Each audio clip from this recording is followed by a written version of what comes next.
రాంబాబు గారు చాలా సీరియస్గా ఇప్పటివరకు మాట్లాడుకున్నాం. కొంత లైటర్ వేన్లో ఓకే. మీరు సోషల్ మీడియాలో బాగా యాక్టివ్గా ఉంటారు.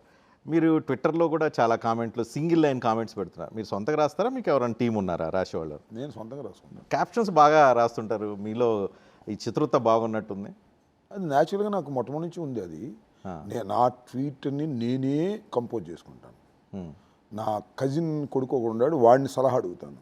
వాడు ఏమైనా చిన్న చిన్న మార్పులు చేస్తాడు, పెట్టేస్తాడు. ఎంత షార్ట్ కట్లో ఉండాలో అంత షార్ట్ కట్లో పూర్తి అర్థం వచ్చే విధంగా 1-2 సార్లు చూసుకుంటాను. ఎందుకని మీరు సోషల్ మీడియాలో ఎందుకు యాక్టివ్గా ఉండాలని నిర్ణయం తీసుకోవటం వెనక ఏమైనా రీజన్ ఉందా? అంటే న్యూ ఏజ్ పీపుల్ని రీచ్ అవ్వాలనా, ఏంటి రీజన్? అది ఒక హాబీగా తయారైపోయింది నాకు. ఎందుకంటే నేను ఇందాక మీకు చెప్పినట్టుగా ఐ హ్యావ్ నో బిజినెసెస్. నాకు 2 వ్యాపకమే లేదు, రాజకీయం తప్ప.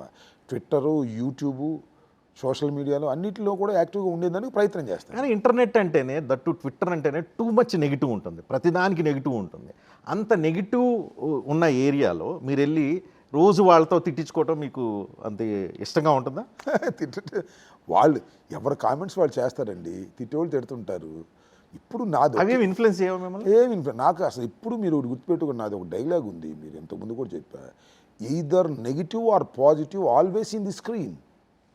రాష్ట్రంలో చర్చిలో ఉండాలి, అది తిట్టేవాడు తిడుతుంటాడు, పొగిడేవాడు పొగుడుతుంటాడు. ఎందుకు మూలం ఉండాలి అనేది నా point. Always on the screen. Negative అయినా స్క్రీన్లో, నెగిటివ్ అయినా పాజిటివ్ అయినా, నెగిటివ్ చెప్పేవాడు ఉంటాడు, పాజిటివ్ చెప్పేవాడు ఉంటాడు.